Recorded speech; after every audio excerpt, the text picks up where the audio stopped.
Dzień dobry moi drodzy, witajcie na kanale Ela Rękodzieło, wita Was Elżbieta, dawno niewidziana Elżbieta. Co u mnie? Włosy urosły, prawda? Włosy urosły, zmarszczki przybyły, siwizna jest, więc trzeba ją ukrywać. Nie, wcale jej nie ukrywam, ale dzisiaj postanowiłam, że z końcem lata i początkiem jesieni, bo to było wczoraj, zrobimy sobie coś jesiennego. Ale do rzeczy. Spotykamy się tutaj dzisiaj, żebym odpowiedziała na Wasze pytania.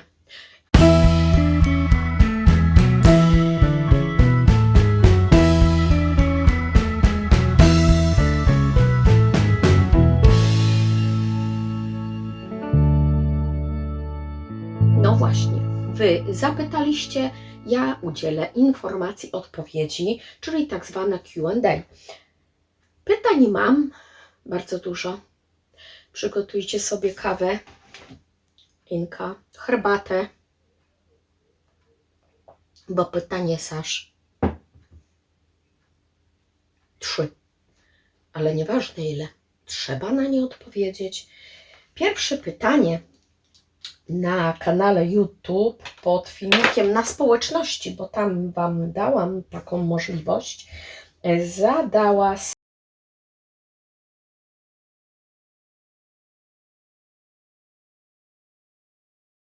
Sylwen Mogis 5356. Dziękuję za pytanie. Pytanie brzmiało tak, ma ono taką rozbudowaną treść. Czy udaje się połączyć skrapową pasję z pracą? Czy współpracownicy o niej wiedzą i czy kogoś udało się zarazić? No więc podzielę te pytanie na 3. O kurde, tu już będę miała tyle pytań. Więc czy udaje się połączyć skrapową pasję z pracą? No jak najbardziej, bo w pracy też dużo skrapuję. Widzieliście na filmikach Shots, pokazuję czasem pracę moich klientów, czyli seniorów, a jest ich trochę po 90. I oni są zachwyceni, jak im pokazuję nowe techniki, nowe rzeczy. W piątek przedstawiłam im nową technikę cooling i będziemy z tego coś robić. Na początku proste rzeczy, ale wiecie, no, na co im pozwoli zdrowie, oczy, ale naprawdę zarażam ich tą moją pasją i oni bardzo chętnie słuchają, oglądają i tworzą. Czy zaraziłam kogoś z pracowników? Chyba nie, ale jak pokazałam im mojego bloga i kanał, to teraz zawsze jest: Ela, zrobisz mi karteczkę, bo idę na ślub? No jakby im mogła nie zrobić? No ba! Czy współpracownicy o niej wiedzą? No właśnie wiedzą, tak, wiedzą wszyscy i kierownictwo i to przecież nie ma się czego wstydzić. Każdy powinien mieć jakąś pasję, ja tą pasją żyję, cieszę się z tej pasji, to jest taka moja miłość. No wiecie, to nie jest tylko skrap, ale i inne rzeczy, do których zaraz w pytaniu wrócę. Więc zarażam, jeśli się uda, to bardzo się cieszę. Jeśli kogoś inspiruje tutaj na kanale czy na moim blogu, to też się bardzo cieszę. Mimo tego, że mało osób wchodzi, to wiecie, postanowiłam, że tak jak i blog z książkami, jak mój blog rękodzielniczy i kanał na YouTube, będą takim moim dziennikiem tworzenia, gdzie po latach będzie można sobie popatrzeć, co ja tam takiego zrobiłam. Więc Sylwen Mogis 5356, dziękuję Ci za te pytanie, które się składało z 3 pytań. Więc tak, łączę pasję z pracą, tak, współpracownicy wiedzą o niej, no i mam nadzieję, że zarażam moich seniorów tym. To chyba tyle. Drugie pytanie, jakie fajne, to Amola.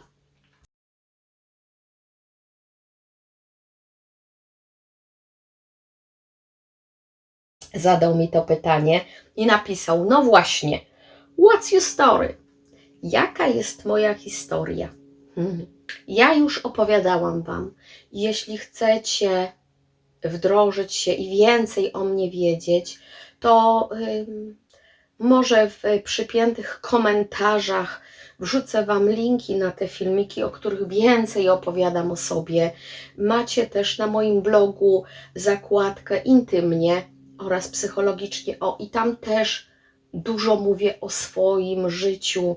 Może nie prywatnym takim bardzo, ale też. Macie moje opowiastki.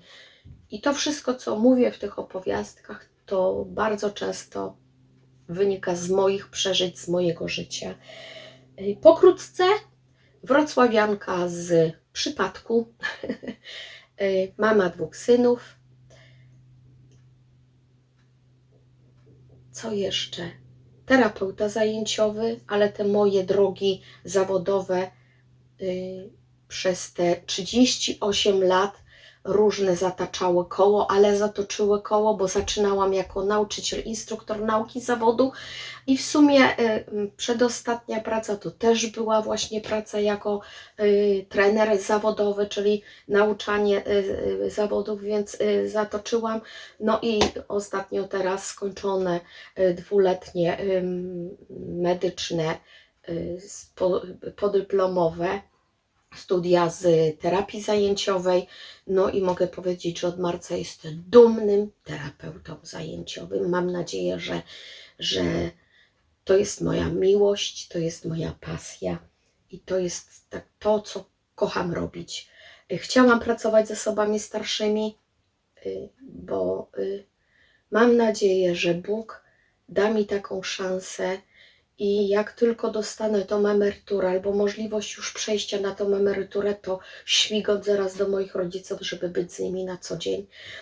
Na pewno nie chcę tam mieszkać na stałe, ale to, co ja chcę, to, co życie weryfikuje, to wiecie, to są 2 różne bieguny.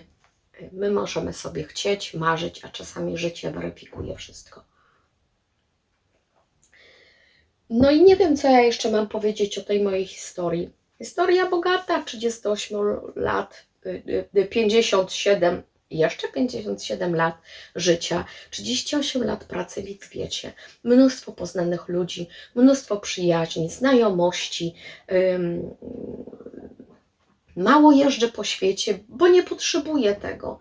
Są osoby, które lubią podróżować. Ja się dobrze czuję w moich 4 ścianach, w tym otoczeniu, w którym jestem, w Polsce. Jeszcze całej Polski nie zwiedziłam, a co dopiero marzyć o świecie. No ale też to nie jest tak, bo wiecie, finansowo przeciętnie, albo i nawet już nieprzeciętnie, bo jak ta granica najminimalnego wynagrodzenia idzie w górę, to ja chyba zaraz będę minimalnie zarabiała. Nie oszukujmy się, terapeuci nie zarabiają dużo, a harują jak woły. Coś z tym trzeba zrobić. Nie, ja się nie skarżę. Pamiętajcie, nie zawsze kasa jest najważniejsza. Czasem ważniejsze są inne atrybuty w pracy. I na blogu, i to było pytanie zadane przez Toamola. Toamola, pozdrawiamy, dziękuję. Czyli 2 pytania były na kanale YouTube w karcie społeczność, a jedno pytanie dostałam od Urszuli 97 na moim blogu i Urszulka mi napisała tak: czy wrócisz do haftu i szycia? Nie pokażę Wam jeszcze, ale cały czas haftuję. Cały czas coś robię, tylko jakoś nie umiem nagrywać procesu haftu. No, to jest takie moje wyciszenie, oderwanie się, skupienie. Nie chcę, żeby mi tam gdzieś stał telefon, żebym ja musiała zerkać co chwila, czy wszystko jest w kadrze, czy ja nie wyszłam, więc no nie pokazuję tego. Czy wrócę do szycia? Szyję może mniej, ale na przykład wczoraj, sobota, szyłam jesienne poduszki do moich klientów do DPS-u, żeby było ładnie. No stwierdziłam, mam materiały, dlaczego nie? Więc wczoraj był fajny dzień, bo naprawdę siedziałam przy maszynie, uszyłam chyba 8 poduszeczek, poszewek takich jesiennych ale jak one wyglądają, to pozwólcie, że zaniosę je do pracy, ubiorę na te poduszki, na które były uszyte i mam nadzieję, że uda mi się nakręcić krótki filmik, więc na pewno szyję mniej, bo już też nie mam kiedy. Wychodzę rano o 6 i czasami wracam 5, wpół do 6, więc wiecie, o 17:30, więc tego czasu jest naprawdę mało. A poza tym, no wieczorami już światło nie te, więc ani to do nagrywania, ani to do szycia, oczy już stare, więc co? Mówiłam, żebyście sobie kawę wzięli, bo to będzie trwało.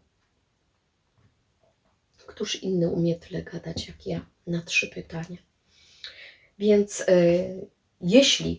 jeśli chcecie się czegoś dowiedzieć jeszcze o mnie, a już przeczytaliście wszystkie te moje wpisy na blogu intymnie i psychologicznie oraz obejrzeliście wszystkie filmiki, czyli w podcastach opowiastki Elau i te filmiki, które Wam podlinkuję z moimi Q&A, podlinkuję Wam w przypiętym komentarzu, no to jeśli to wszystko obejrzeliście, a dalej jeszcze coś Was nurtuje na mój temat, no to piszcie pod tym filmem pytanie, piszcie.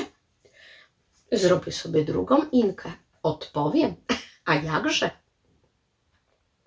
A jakie plany jeszcze może Wam powiem, to miała być ta wystawa. Od lutego o niej wiem. Moich prac, mój wernisaż. I przestałam pytać i ostatnie pytanie, jakie padło, to ile mam prac i nie chciałam pisać, że ponad 100, żeby nie wystraszyć. Napisałam ponad 50. Minął miesiąc, jest cisza, więc ja naprawdę nie chcę mieć żadnej wystawy i wernisażu. To nie to, że ja się gdzieś pcham na afisz, więc stwierdziłam, że to, co mam, trzeba będzie upchnąć do ludzi, więc jeśli jakaś praca z ostatnich dni Wam się spodobała, ostatnich miesięcy, ostatniego pół roku, to wszystko mam popakowane w szufladzie, na półkach, ale jeśli jakaś praca się Wam spodobała, to napiszcie. Jeśli ona dalej jest w szufladzie, to się dogadamy. Ja chętnie sprzedam, żeby mieć na klej. A jeśli nie uda się i nikt niczego nie będzie chciał, to w przyszłą niedzielę, to jest 1 października, pod klubem Anima we Wrocławiu na Kozanowie odbywa się pchlitarg. I tak pomyślałam, że wezmę trochę do reklamówki i zaniosę te moje notesiki, itp. I karteczki. Może się komuś spodoba i za parę groszy sprzedam, żeby mi to, wiecie, no 2 pełne szuflady na półce. Robię to też po to, żeby gdzieś mieć na kanał, na YouTube'a, a potem leży i co? I ma się kurzyć? No nie, niech idzie do ludzi, niech cieszy oczy, niech komuś sprawi radość. A ja jak dostanę parę groszy za to, to się ucieszę, bo kupię sobie może klej, może jakieś tekturki, nie wiem, cokolwiek, więc na pewno spożytkuję to dobrze. Więc to tyle. Takie plany, wiecie, fajne plany. Takie plany, które może się spełnią. Trzymajcie się cieplutko. Pozdrawiam Was cieplutko i żegna Was Elżbieta z kanału Elau Rękodzieło. Pamiętajcie o subskrypcji, łapkach w górę i napisaniu komentarza. Pa, pa!